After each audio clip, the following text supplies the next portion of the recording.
the Savior, has always been the protector of those who would accept his protection. He has said more than once, "How oft I would have gathered you as a hen gathereth her chickens, and ye would not." There seems to be no end to the Savior's desire to lead us to safety.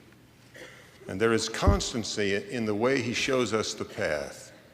And those means always include sending the message by the mouths of his prophets. Later, the prophet Joseph recorded in his history, "Up to this day, God had given me wisdom to save the people who took counsel. None had ever been killed who have abided by my counsel." In our own time, we have been warned with counsel of where to find safety from sin and from sorrow. One of the keys to recognizing those warnings is that they are repeated. Each of us who has listened has heard President Kimball give counsel on the importance of a mother in the home, and then heard President Benson quote him, and we have heard President Hinckley quote them both. The Apostle Paul wrote that in the mouth of 2 or 3 witnesses shall every word be established. When the words of prophets seem repetitive, that should rivet our attention and fill our hearts with gratitude to live in such a blessed time. Looking for the path to safety in the counsel of prophets makes sense to those with strong faith. When a prophet speaks, those with little faith may think that they hear only a wise man giving good advice. Then if his counsel seems comfortable and reasonable, squaring with what they want to do, they take it. If it does not, they consider it either faulty advice or they see their circumstances as justifying there being an exception to the counsel. We have moral agency as a gift of God. Rather than the right to choose to be free of influence, it is the inalienable right to submit ourselves to whichever of those powers we choose. Another fallacy is to believe that the choice to accept or not accept the counsel of prophets is no more than deciding whether to accept good advice and gain its benefits or to stay where we are. But the choice not to take prophetic counsel changes the very ground upon which we stand. It becomes more dangerous. The best time to have decided to help Noah build the ark was the first time he asked. Each time he asked after that, each failure to respond would have lessened sensitivity to the Spirit, and so each time his request would have seemed more foolish until the rain came, and then it was too late. Every time in my life when I have chosen to delay following inspired counsel or decided that I was an exception, I came to know that I had put myself in harm's way. Every time that I have listened to the counsel of prophets, felt it confirmed in prayer, and then followed it, I have found that I moved toward safety. Like all prophets, Lehi to his dying day tried to show his family where safety would lie for them. He knew that the Savior holds responsible those to whom he delegates priesthood keys.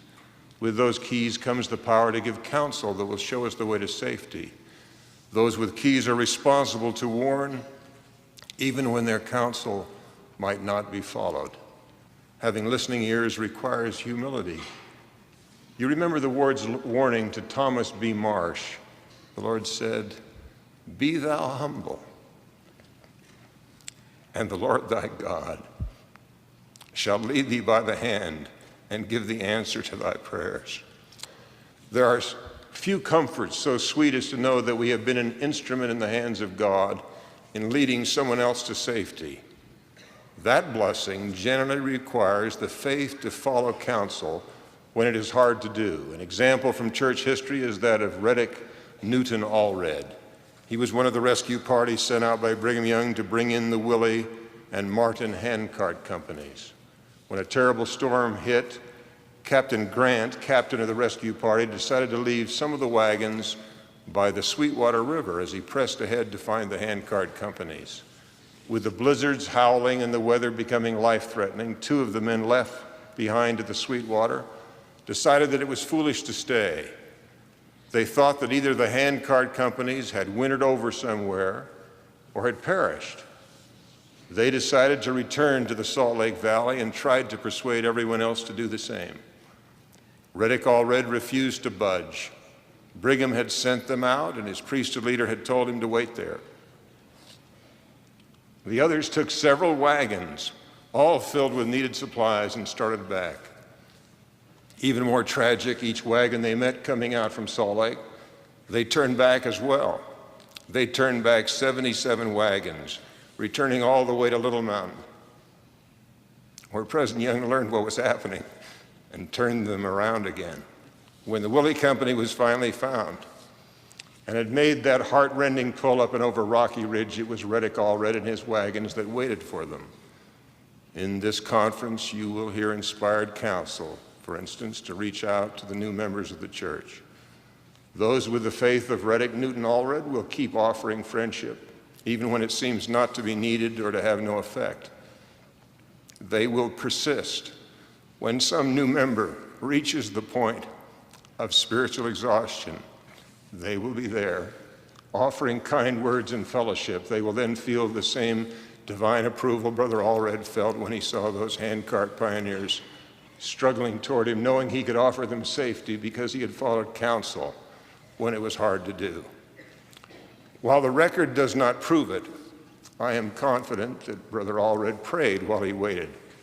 I am confident that his prayers were answered. He then knew that the counsel to stand fast was from God. We must pray to know that. Sometimes we will receive counsel that we cannot understand or that seems not to apply to us, even after careful prayer and thought. Don't discard the counsel, but hold it close.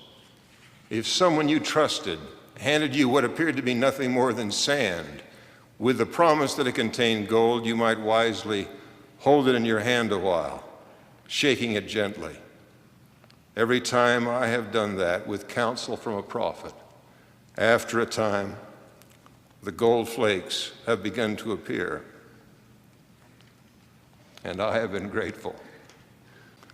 I pray for you and for me that we will have humble hearts, that we will listen, that we will pray, that we will wait for the deliverance of the Lord, which is sure to come as we are faithful.